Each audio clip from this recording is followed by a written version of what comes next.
Labor contracts for teachers are usually worked out by their unions and local school officials, but this time around there's a role for some other stakeholders, from the business community to parents and students. That's the reason for a forum taking place Wednesday night, 6 o'clock in Roxbury at 12th Baptist Church. The forum will include Boston School Superintendent Dr. Carol Johnson and the president of the Boston Teachers Union, Richard Stutman. It will also be a chance for a response to the agenda by a coalition known as Boston United for Students. Our guests are two members of the coalition, the Senior Project Director from Mass Advocates for Children, Kim Janey, and from the Boston Student Advisory Council and Youth on Board, Melinda Wang. Thank you both very much for being with us. Thank you. Thank you. I want to start with Kim about the meeting. You know, this is obviously open to the public, but why is it important to come here? Oh, it's very important. Actually, this is the second time that the community is coming together around the contract in a year. We had a forum last May, and now this is really a follow-up. Now that the coalition is formed, we have 45 member organizations. It continues to grow. We've now adopted priorities, and it's really the only opportunity for parents and students and community leaders and advocates and business owners to come and really have a voice in the contract negotiations, because it is something that is negotiated behind closed doors between labor and management. And so we hope to push for our 4 priorities, which are teacher evaluation, flexibility in hiring, strengthened parent and student voice, and extended day. And it's also an opportunity for the community to hear directly from the superintendent and from the president of the teachers union to see where they are, not just whether or not they'll support our priorities, but what else they may be bringing to the table. And so folks are gathering in 2 days at 12th Baptist Church at 5:30. 5:30. 5:30, yes. Yeah. Melinda Wang, you've also worked on the issue of teacher evaluations and what the students would be doing in that. Tell me what you've accomplished. So the Boston Student Advisory Council has developed student-to-teacher constructive feedback, in which the students will be basically giving feedback to the teachers that they are in the classroom with. And right now we're on to the next phase, in which we want the feedback to be a component of the teacher evaluation. And the parents' involvement is also very important, we think. So basically, we've lobbied the Massachusetts task force that deals with this, and now the task force has already strongly recommended the Board of Education to vote in favor of this student involvement in the teacher evaluation. And presently, we are holding a rally soon, and we wish to lobby the task force to vote in favor of this. So what's your idea of what that would be like? Would just everybody in a class write down something, or do you have maybe a sort of a committee for the whole school, or what? Well, I mean, basically, since every student will be evaluating it, they will have their own voice in how the teacher is performing, because we believe that every single student have their own opinions, and it's important for a student to contribute.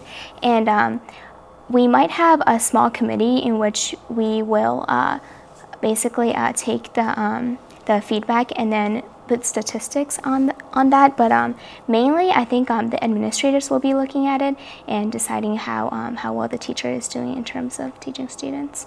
Kim Janey, I think if we really focus on the nitty-gritty of what goes into an evaluation process, we could get pretty confused. But what's the big picture here? What do you get that's better from having a process, or at least an improved process like this? I think one of the key things that would be important for everyone is to have a mechanism that could give teachers some real meaningful feedback about how they're doing, and help and support them to improve. One of the things that I hear from teachers that I talk to is that the current system doesn't really work to do that. And so they want to grow and they want to do better, and they think they're doing a good job, but they think they could do a better job. And so they really want to hear that feedback from their principals on how to improve. You know, many people look at teacher evaluation as a way just to get rid of bad teachers, and clearly we don't want bad teachers, but I think the vast majority of teachers are good, and we want to help them develop and grow. We think an important component of that is making sure that students and parents have a role in that, you know, and that's just a piece of the evaluation. We also think it's important to look at whether or not students are learning, and I think, you know, that's a controversial thing, and how do you measure that?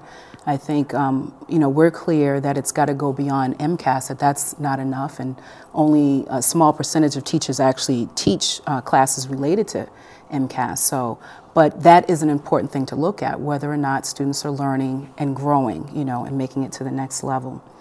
Melinda Wang, what about extra time? And I know you're at high school level now, so some kids do have to work after school too. So how does that fit into better results?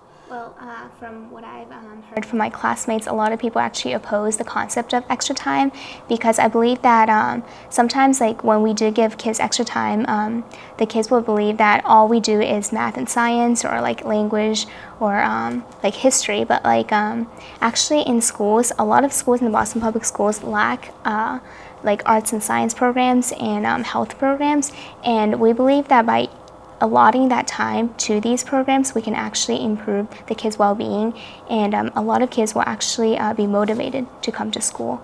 Yeah. One of the key things that we've heard on this point is that students want to be engaged, and just doing more of the same, if what the same is not working, then we don't want to do that. So they want to be engaged in their learning, and they want to have a good experience, and that it definitely has to go beyond just more ELA and more math to include math and science.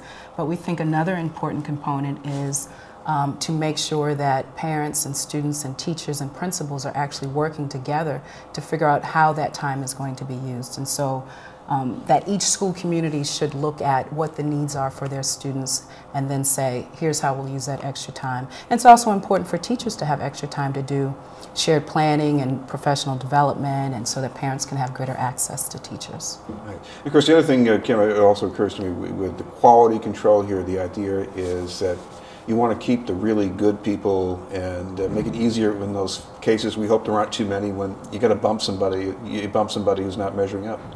Yeah, and I think, you know, that's a really touchy situation there when you're talking about seniority and bumping and teacher rights. I think, you know, from the coalition standpoint, you know, we are trying to put students at the focus, and we want to make sure that we have the best teachers in place that can support students. All right, and briefly, the meeting on Wednesday night, what time and place? It is 5:30 at 12th Baptist Church in Roxbury on Warren Street. And more information on your website. Absolutely, www.bostonunitedforstudents.org.